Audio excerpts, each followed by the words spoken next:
Здравейте! Искам за 5 минути, в продължение на 5 минути, да споделя слово, което надявам се да ви приповдигне, ако се намирате в по-трудна ситуация. Да ви даде кураж да продължите, мъдрост да се замислиме и искреност да видим къде се намираме. Едно слово, което мене лично ме хвана много добре на правилното време днес, когато четях. Това е в Яков. 1 глава, 2 стих започва: скъпи братя и сестри, когато бедите дойдат към вас, нека да бъдат правилното време за радост. Защото когато вашата вяра е тествана, вашата издръжливост има шанса да расте. Така че, нека да расте, защото когато вашата издръжливост е напълно развита, вие ще бъдете силни в характер и готови за всяко нещо. Страхотно слово, звучи слово, което много лесно е да се каже, но айде сега, ние се намираме в трудно време, дай нещо насърчаващо, дай нещо, вие сте велики, вие ще го направите, вие. А Яков, понеже пишеше към евреи, християни, които, както виждаме в Евреи, не би трябвало, т.е. да имат нужда да се връщат в първоначалните учения, в основите на християнството, би трябвало да са учители, би трябвало да са зрели християни. И Яков си позволяваше да говори с тях като към зрели християни, като към зрели хора, които нямат просто нужда просто от мляко, просто от насърчение, просто някой да им каже: вие сте страхотни, браво на вас. Но имат нужда от твърдо слово, имат нужда от брат, тяхен брат, който да ги изостри в това трудно време, в което те се намираха. Понеже действително християните евреи, разпръснати по нациите, както пише в начало Яков, имаха трудно време. Те бяха гонени, убивани поради вярата. Бяха гонени от евреи, юдеи, фарисеи, бяха гонени от езичници. Трябваше да разпространяват и Евангелието. И защо трябва да ви кажа, че хич не им беше лесно. И те наистина имаха нужда от окуражаване, но Яков реши да говори като към зрели хора. Да говори като към силни и зрели хора, които имаха нужда не просто от насърчение, от истината. Какво каза Яков? Каза в един смисъл: да, бедите са там. Да, бедите са в живота ви. Но нека да позволиме въпреки тях да имаме радост. Въпреки тях да може да живееме в радост. Въпреки бедите, дори той каза нещо повече. Тези беди да ги използваме, за да се радваме. Нещо повече от въпреки бедите.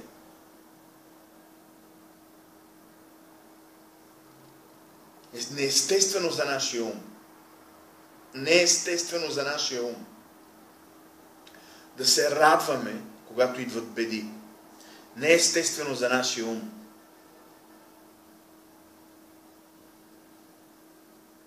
Но има моменти в живота на всеки християнин, в който е тествана вярата ни. В който нашата вяра е тествана. Тези моменти наистина са много тежки. Понеже те рефлектират нашия характер, нашето сърце, нашите решения, нашата вяра, нашите убеждения дори. до толкова силно могат да ни разтърсят такъв тип моменти, че ние буквално да кажем какво става. Аз до сега мислих, че живота е така, обаче се оказва нещо различно. Какво става?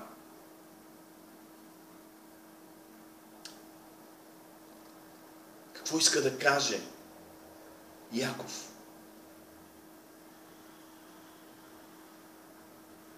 Тези тестове, които най-често са пъсвани с беди, са там да ни изградат. Тоест, Бог е позволил те да дойдат. Да, много от тях са дошли от наши грешки понякога. Много от нещата, рефлектират в нас поради наши грешки. Обаче, когато ходиме с Бога, когато имаме тази връзка, когато знаем, че живееме живота си за Бога, когато знаеме и сме уверени, че сме в Него, въпреки грешките, въпреки обстоятелствата, въпреки всичко, тогава Бог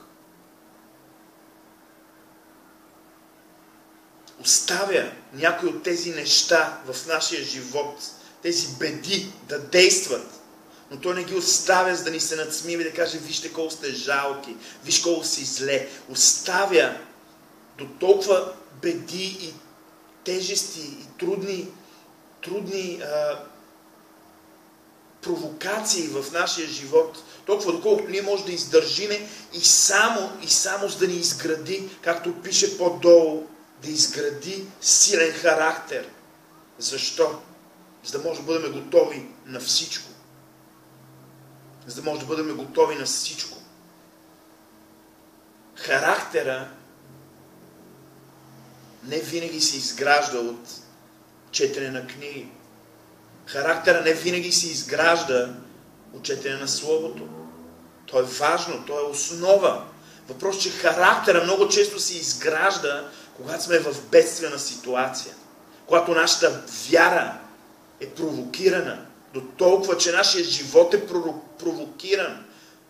И ние си задаваме въпроса буквално какво става, това, което го живея, реално ли или не е. Това са тези моменти, когато ние не трябва да изпускаме в нашия живот.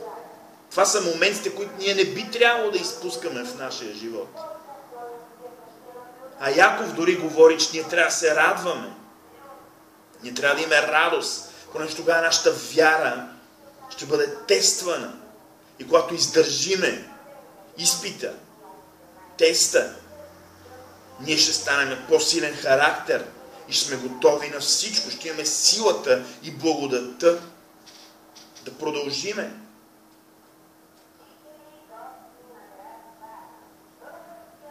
Едно насърчение за края.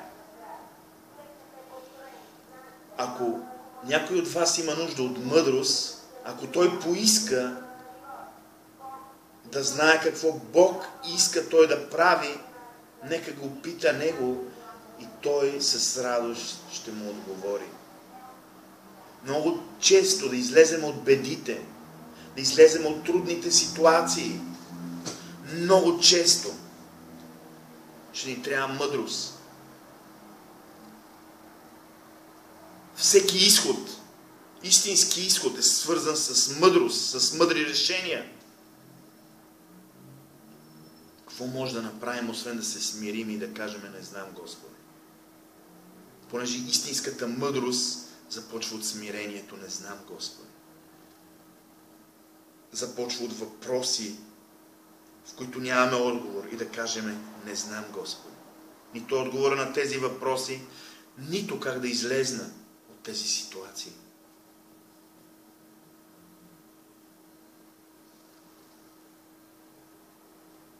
Ако ние поискаме да знаеме, понеже мъдрост е да поискаме да знаеме какво Бог иска от нас да правиме. Това е мъдрост, понеже когато ние знаеме какво Бог иска от нас да правиме, ние ще излезнем от бедствените ситуации. Понеже много често в тези ситуации ние се объркваме, понеже когато е провокирана нашата вяра, идва объркване. Идват моменти на страшна несигурност, неверие, недоверие, съмнение, както бяха израелтяните в Египет.